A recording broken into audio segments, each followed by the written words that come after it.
guess we're gonna do another one just to show you guys.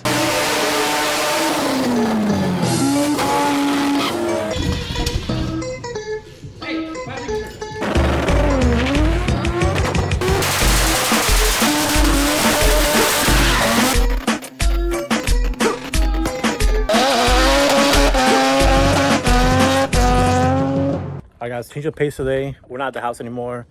We actually came out to the junkyard because I've been needing to come out here and get a diff out of Explorer for the FD. Took the day off. Lucky my boy had the day off too. So we're out here picking up a diff out of Explorer. It's supposed to only take you like half an hour, but it's been 3 hours so far. Hour drive. Then we got the run tools. Then we had to go get food. So now we're back at it again, and hopefully we can get it out under 30 minutes because they're about to close. Let's see what happens. I checked on U Pick and Pull, and they actually had the one I need. This is 80 power. I'm not sure if it's different or not, but the diff is the one with the two, let's see, with the two mounts on it. So if I get down here, so you can see down here, it has to have these two mounts on it. If not, it won't work my subframe. So we have to take the drive shaft out, the two mounts, the axles, the rear mount, and then we should be good. The only thing I don't know if I had these, so we might be screwed on that. We'll find out. Yo, watch out for that ABS cable, man. You need it? Fuck that cable. Well, it's holding that whole thing on. So when you I know, it's pretty much, once you take it off, you're gonna fall off.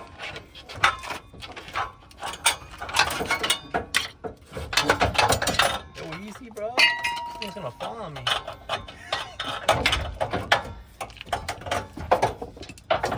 Nah, no one wants to see me. I can't edit that shit out.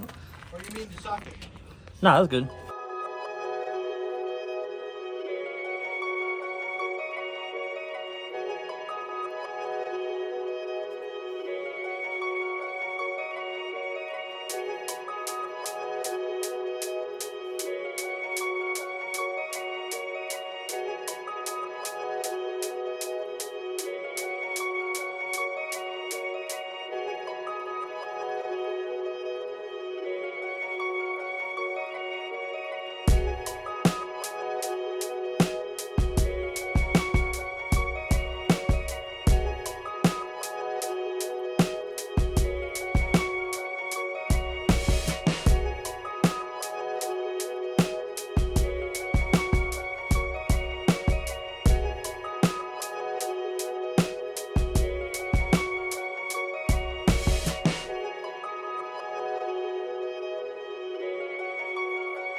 Honestly, I think I'm just gonna fucking drop it.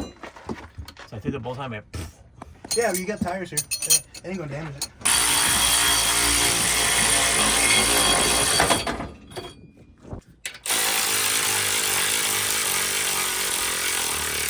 come on, snap on. Give up on me. Snap on it. Snap on.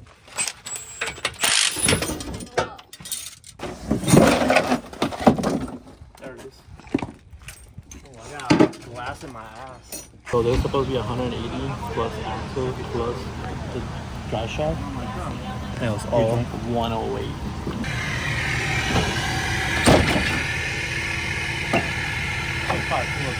Well, I gotta make sure nobody steals your book bag of tools, Sean.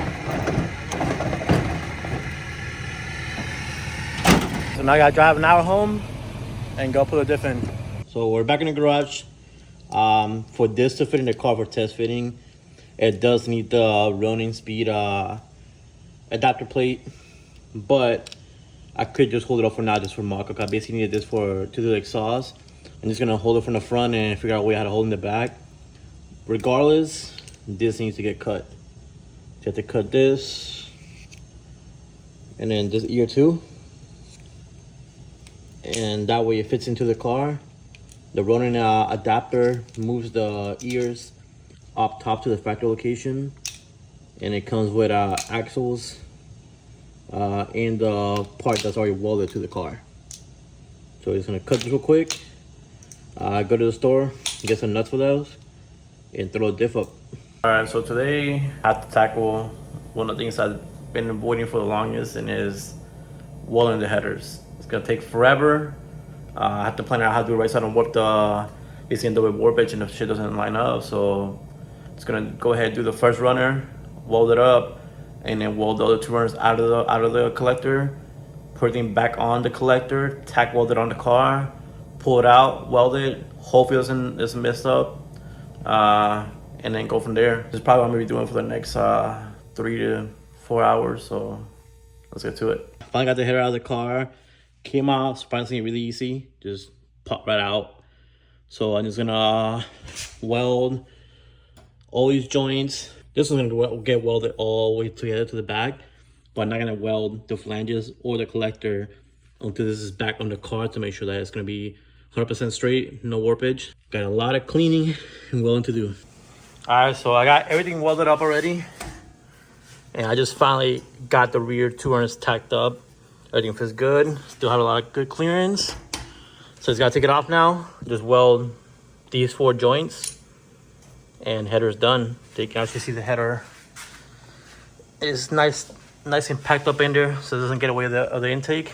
Quickly before I take this out to weld it, I'm gonna put the intake back on because after welding these guys, I don't have the correct fitting. This is just the ones that come with the package, but I don't need the 1/8 thrust, and it's gonna go straight into there. Just shave it all the way down, get rid of that, and then just go straight into the header for the EGT bungs.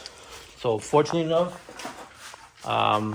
Link sent me a bunch of these so I can put EGT pros on this engine. So I'm just gonna basically mark it up, put the intake on, make sure it's not in the way, weld it here, probably weld it there, and one less thing I have to do. For that, I can have more information on the engine to better tune this thing, because we're shooting for the moon with this thing, and we want to make sure that everything gets read right so we don't hurt the engine. EGT bunks welded, flanges welded, collector welded. Now this monstrosity needs to fit back in there. I got it out through the top, so I should be able to put it back in the same way, but let's just hope it bolts up. No warpage, everything bolted up perfectly. That's it for now. Gonna put this car aside, and then once I'm done with Chelsea's, you can get back and work on this thing. I still have to do the wiring, cooling system, dry sump, differential. Still have a long way to go in this car, but pretty big progress on it. One quick job before I basically get the car to the garage is that I need to modify this intake. So I ended up ordering these fuel rolls online.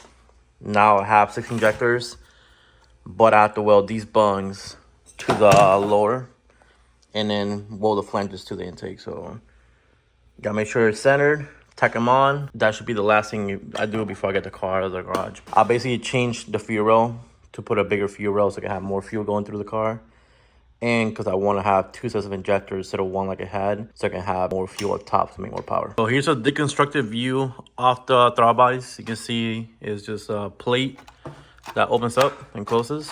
I welded the bungs already, cleaned it up a little bit, clean it up more later. And then these I cleaned it up a little bit because they're pretty fucked up from the welds that someone did before. I'll fix it up later, and I just need to put it back in the car and the car outside. So I'm gonna put this back together. And look who came today to watch me work. What's up, buddy? Hey, what do you think about this? Well said. See you.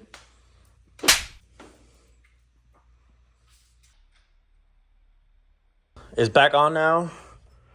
Still have plenty of movement, which I wanted. And everything was pretty good and straight. Gonna take this car off the jacks and put it outside. In case you guys didn't know, this is Chelsea's car.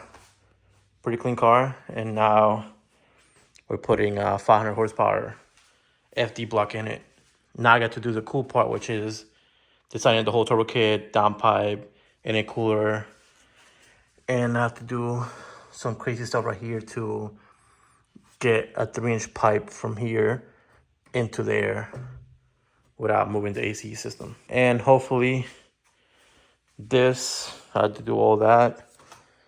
Hope I can get this thing running before next month because Hyperfest is coming up and I want to go drive this car.